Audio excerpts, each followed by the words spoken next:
जिंदगी एक किराए का घर है, एक न एक दिन बदलना पड़ेगा। जिंदगी एक किराए का घर है, एक न एक दिन बदलना पड़ेगा। जिंदगी एक किराए का घर है, एक न एक दिन बदलना पड़ेगा। जिंदगी एक किराए का घर है, एक न एक दिन बदलना पड़ेगा। मौत जब तुझको आवाज देगी, मौत जब तुझको आवाज देगी, मौत जब तुझको आवाज देगी, घर से बाहर निकलना पड़ेगा।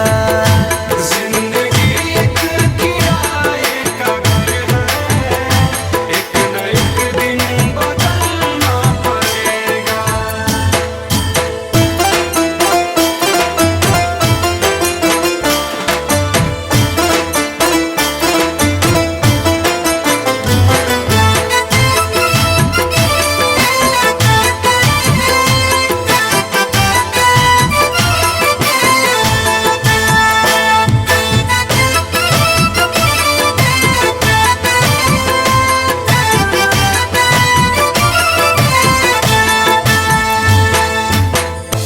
ढेर मिट्टी का हर आदमी है, बाद मरने के होना यही है।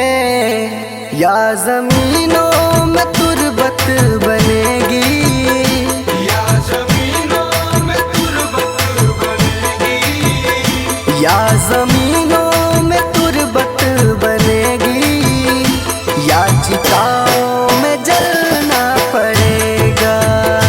जिंदगी एक किराए का घर है, एक न एक दिन बदलना पड़ेगा।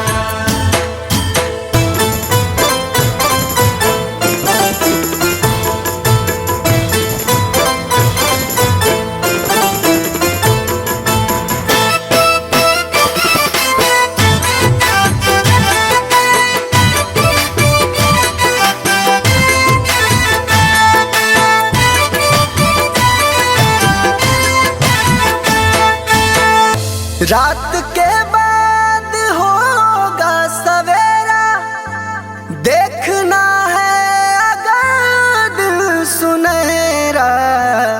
पाँव फूलों पे रखने से पहले, पाँव फूलों पे रखने से पहले, पाँव फूलों पे रखने से पहले, तुमको कांटों पे चलना पड़ेगा।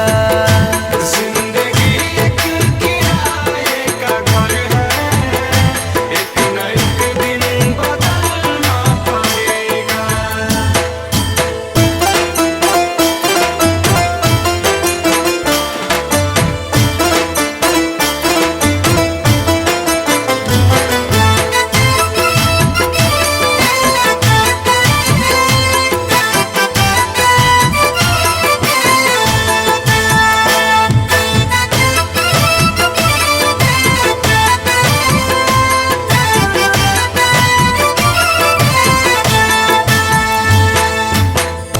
एतबार उनके वादों का मत कर, वरना ऐ दिल मेरे जिंदगी भर तुझको भी मोमबत्ती की तरह, तुझको भी मोमबत्ती की तरह, तुझको भी मोमबत्ती की तरह, कतरा कतरा पिघलना पड़ेगा।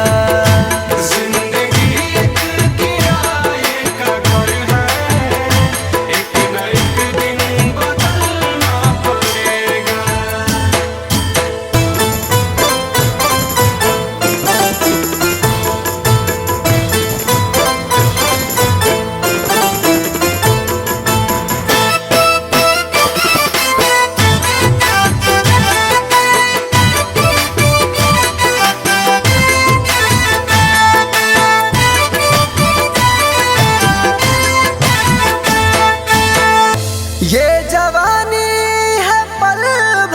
का सपना ढूंढ ले कोई महबूब अपना। ये जवानी अगर ढल गई तो, ये जवानी अगर ढल गई तो, ये जवानी अगर ढल गई तो उम्र भर हाथ मलना पड़ेगा। जिंदगी एक किराए का घर है, एक न एक दिन बदलना पड़ेगा।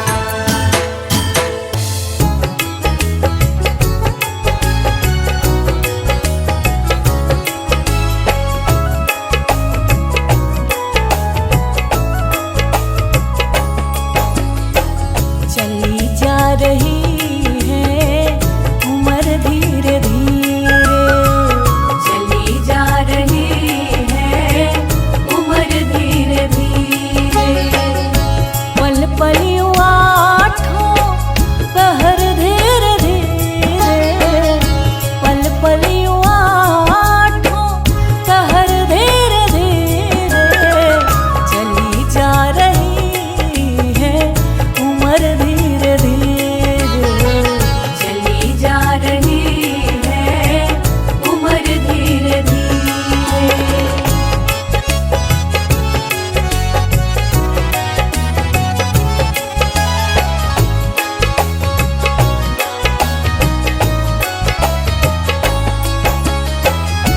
बचपन भी जाए जवानी भी जाए, बचपन भी जाए जवानी भी जाए, बचपन भी जाए जवानी भी जाए।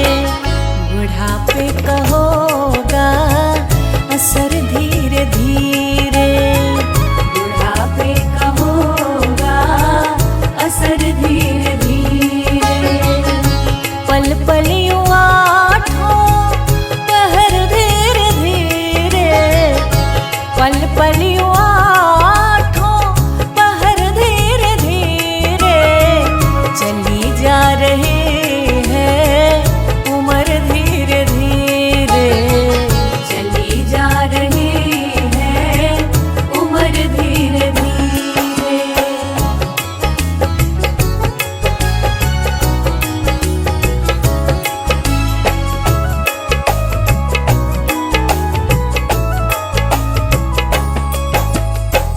तेरे हाथ पाँव में बल ना रहेगा, तेरे हाथ पाँव में बल ना रहेगा, तेरे हाथ पाँव में बल ना रहेगा।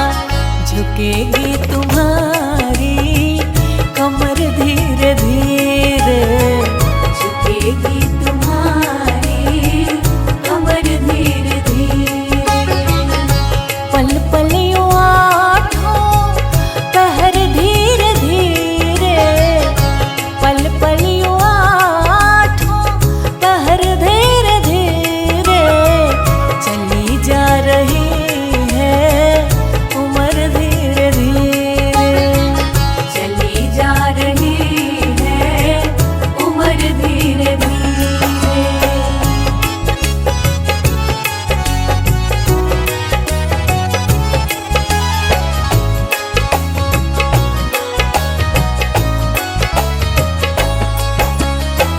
शिथिल अंग होंगे एक दिन तुम्हारे, शिथिल अंग होंगे एक दिन तुम्हारे, शिथिल अंग होंगे एक दिन तुम्हारे।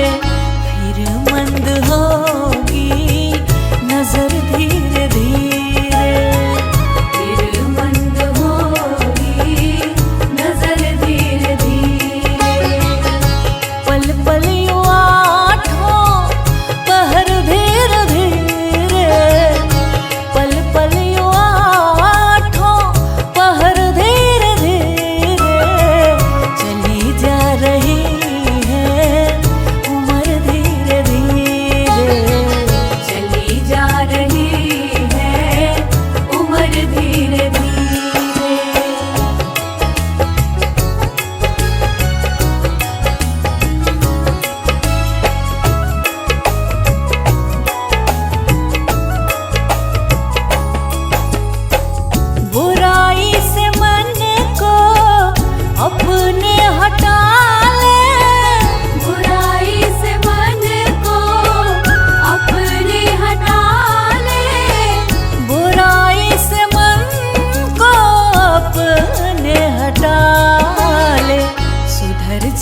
कभी प्यासे को पानी पिलाया नहीं, बाद अमृत पिलाने से क्या फायदा। कभी गिरते हुए को उठाया नहीं, बाद आंसू बहाने से क्या फायदा। कभी प्यासे को पानी पिलाया नहीं, बाद अमृत पिलाने से क्या फायदा।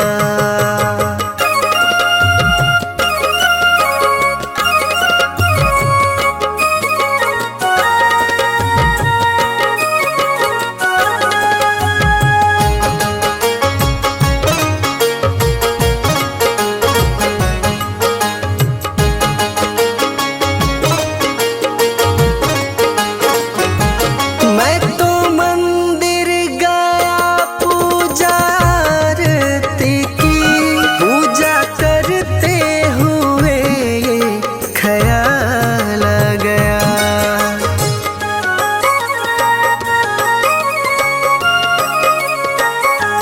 मैं तो मंदिर गया पूजा आरती की, पूजा करते हुए ख्याल आ गया।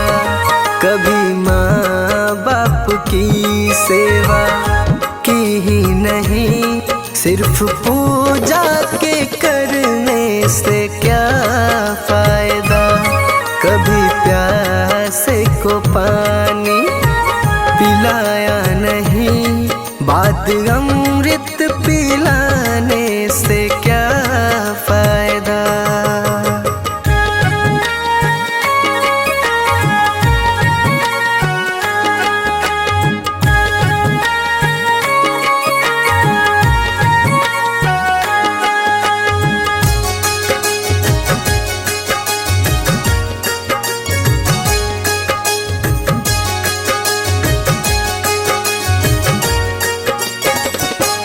मैं तो सत्संग गया, गुरुवाणी सुनी, गुरुवाणी को सुनकर ख्याल आ गया।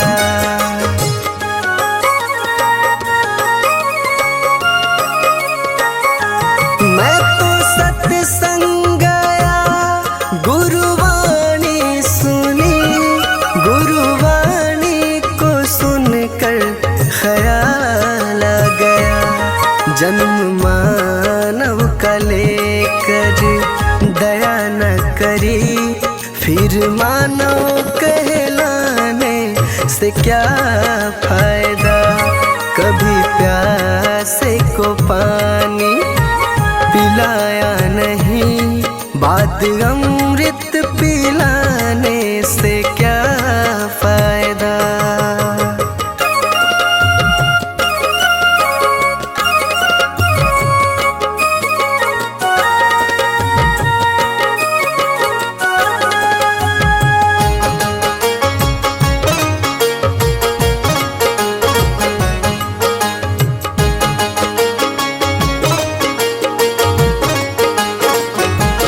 मैंने दान किया, मैंने जप तप किया, दान करते हुए ये ख्याल आ गया।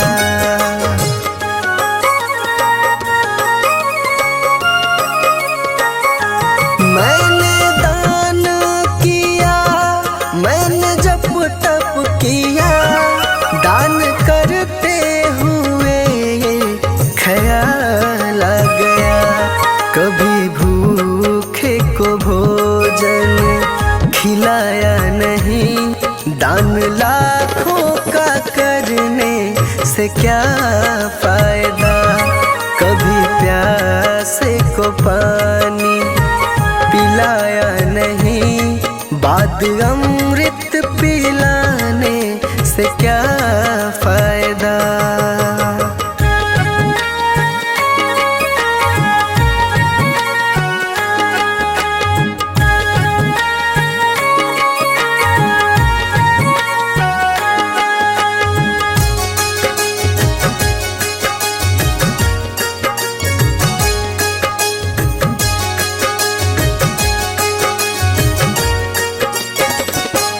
गंगा नहाने हरिद्वार काशी गया, गंगा नहाते ही मन में ख्याल आ गया।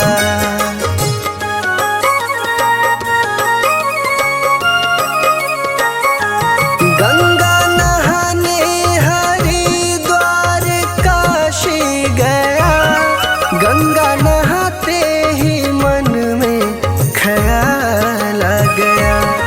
तन को धोया मगर मन को धोया नहीं, फिर गंगा नहाने से क्या फायदा। कभी प्यास को पानी पिलाया नहीं, बात अमृत पिलाने से क्या फायदा।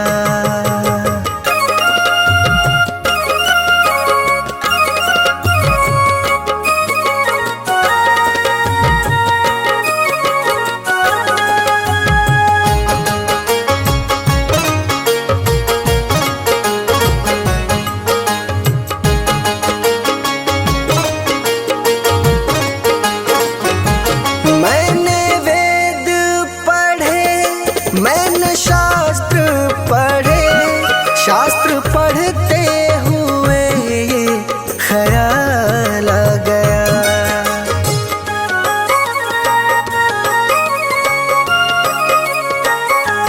मैंने वेद पढ़े, मैंने शास्त्र पढ़े, शास्त्र पढ़ते हुए ये ख्याल आ गया। मैंने ज्ञान किसी को बांटा नहीं, फिर ज्ञानी कहलाने से क्या फायदा। कभी प्यास को पानी पिलाया नहीं, बात अमृत पिलाने से क्या फायदा।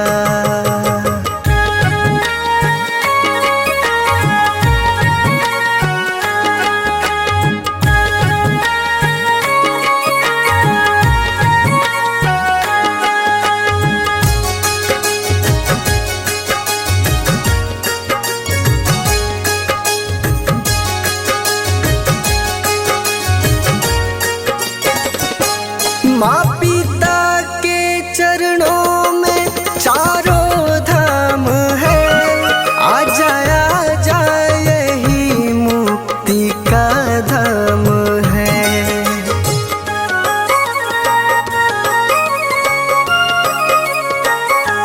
माँ पिता के चरणों में चारों धाम है, आ जा यही मुक्ति का धाम है। माँ पिता की सेवा तुमने की ही नहीं, फिर तीर्थों में जाने से क्या फायदा। कभी प्यास को पानी पिलाया नहीं, बात अमृत पिलाने से क्या फायदा।